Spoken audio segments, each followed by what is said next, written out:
ফরিদপুর মুসলিম mission যাদের হাত দিয়ে প্রতিষ্ঠিত এবং যারা এই প্রতিষ্ঠানটা আপনার তৈরির পিছনে আজকের এই জায়গায় আসার পিছনে অবদান রেখেছেন, এরা ফরিদপুরের যতগুলো আপনার সমাজসেবামূলক কার্যক্রম আছে, একটা স্বর্ণালী যুগের যে আপনার রিপ্রেজেন্টেটিভ ফরিদপুরে ছিলেন, আমাদের এই সামনে যারা বসা আছেন, ফরিদপুরের যতগুলো সমাজসেবামূলক কর্মকাণ্ড আছে, ফরিদপুর মুসলিম মিশন, ডায়াবেটিস হাসপাতাল, শিশু হাসপাতাল, যতগুলো এই জাতীয় অর্গানাইজেশন আছে, তাদের সবারই কোনো না কোনো একটু কাজ আছে।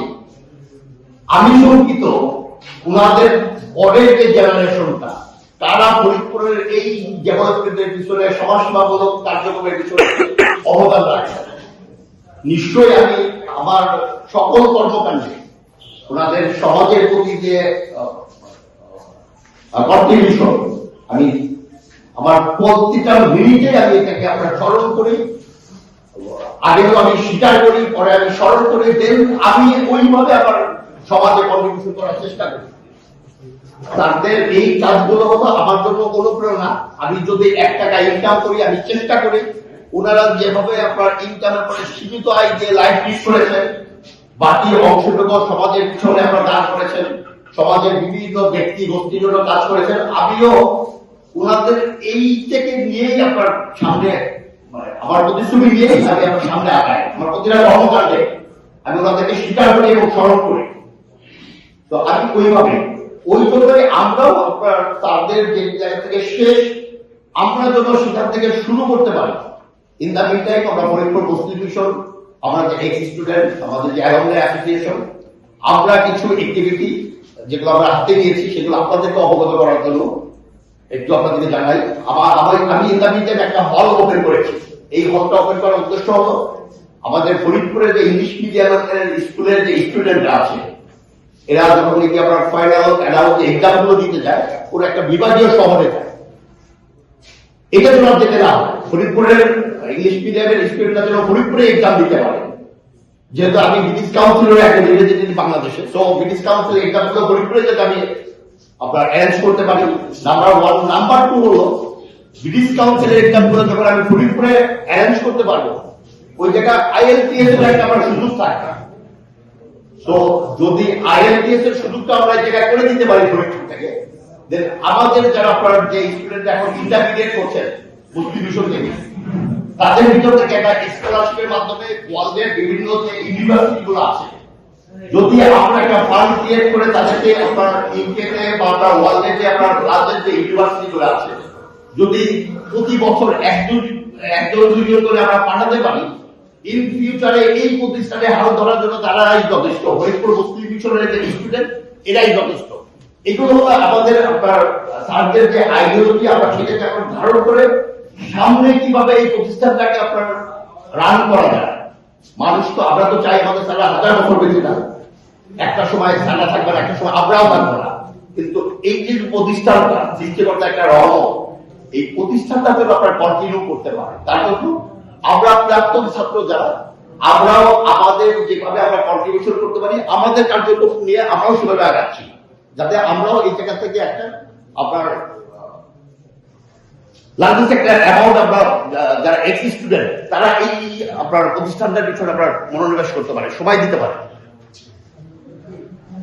পরিশেষে আমি সবাইকে ধন্যবাদ জানিয়ে কয়েকজন আপনার ফরিদপুরের বিশিষ্ট ব্যক্তি যারা গত হয়েছেন, তাদের আপনার স্মরণ করে আমি আমার বক্তব্য শেষ করছি। যারা এই প্রতিষ্ঠানের পিছনে আমার দেখা অবদান রেখে গেছেন, তার মধ্যে মরহুম এম এ জামান স্যার, জনাব আব্দুল রহিম মিয়া, মরহুম আব্দুল করিম মিয়া, সাংবাদিক লিয়াকত হোসেন, চৌধুরী সাব্বির ইবনে ইউসুফ।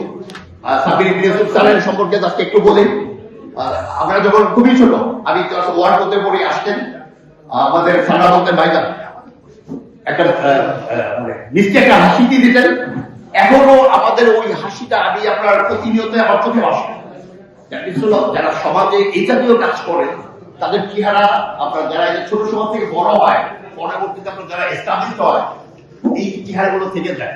আমাদের সামনে আরেকজন আপনার ভদ্রলোক আপনার বসে আছেন, আমি ওনার ছোট সময় ক্লাস 5 পড়ি, একাধিকবার বাড়িতে গিয়েছি, যারা এই টাইম জমি ভাই, শ্রোতার সাথে স্মরণ করি। আমি আমার প্রতিটা কর্মকাণ্ডে যারা মুসলিম মিশনের পিছনে আপনার তাদের জীবনের একটা অংশ দান করেছেন এবং আমার দেখা যে হিস্টোরি গুলো, আমার দেখা যেগুলো আমি নিজে মানে আই উইটনেস, আমি আমার প্রতিটা কর্মকাণ্ডে আমি এই চেহারাগুলোকে স্মরণ করে আমি স্টেপ বাই স্টেপ আমার লাইফটাকে আমি সেভাবেই করছি। হ্যাঁ, লাইফটা স্ট্রাগল করে আজকের এই জায়গায় আসতে এটা আপনার হিউজ আপনার একটা স্যাক্রিফাইস লাগে। আমাদের সময় আপনার ইন্টারমিডিয়েট ছিল না, ম্যাট্রিক পাস করে আমরা যখন গিয়েছি, আমি সরকারি ইয়াসিন কলেজে ছাত্র, প্রিন্সিপাল স্যার ছিলেন।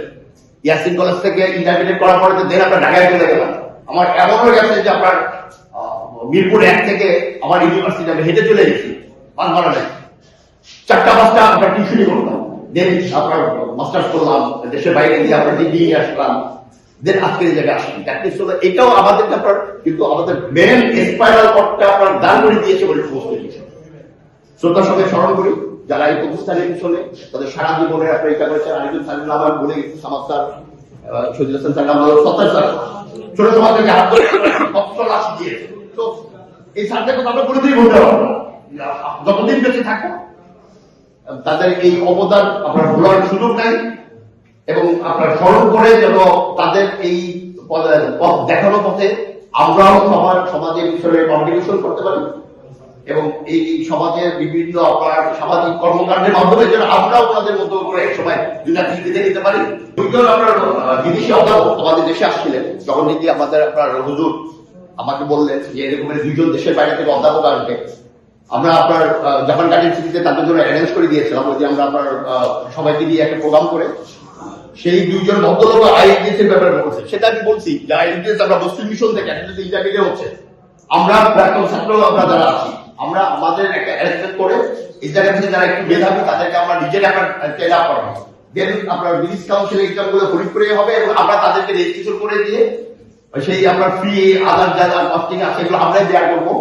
দেন তাদেরকে আমরা উচ্চতর ডিগ্রির জন্য আমরা তো একসঙ্গে সবাইকে পারবো না, একটা কাছে আমরা 1জন, পরের কাছে 2জন, এইভাবে করে আমরা কিছু ফান্ডিং করে তাদেরকে আপনার দেশের বাইরে যদি আমরা এইভাবে 10টা ছেলেকে আমরা এস্টাবলিশ করে নিয়ে আসতে পারি, ওই 10টা ছেলেই হল মুসলিম মিশনের জন্য যথেষ্ট। একটা সময় তারাই ভালো করতে পারবে, এটা আমাদের একটা প্ল্যান, আমরা এর চেষ্টা করছি। এই স্টুডেন্ট আমরা যারা আছি একটু এস্টাবলিশ, এখন আমরা আপনার এটা নিয়ে কাজ করছি। আপনাদের এই কর্মসূচি দেওয়ার উদ্দেশ্য হলো আপনার জন্য হতাশ না হন, আপনারা সারা জীবন করে গেছেন, আপনাদের হতাশ না হন, আপনাদের সন্তানরাও এখন বড় হয়ে গেছে, তারাও একটু একটু করে দায়িত্ব রেখে একটা সময় দেখা যাবে যে আপনার যে সন্তানরা এই জায়গায় পড়াশোনা করছে সেই সন্তানরাই এই প্রতিষ্ঠানটাকে আপনার ঠিকমতো চালিয়ে দিবেন, যাতে এই প্রতিষ্ঠানটা আল্লাহ যেটা কবুল করেছেন এদের জন্য সৃষ্টিকর্তার কবুলে থাকে।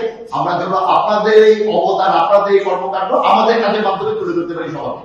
সবাইকে অসংখ্য ধন্যবাদ আজকের এই অনুষ্ঠানে যারা আসছেন এবং আমার স্যাররা যারা আছেন সবাইকে ধন্যবাদ জানিয়ে আমি শেষ করছি। আসসালামু আলাইকুম ওয়া রাহমাতুল্লাহি ওয়া বারাকাতুহু।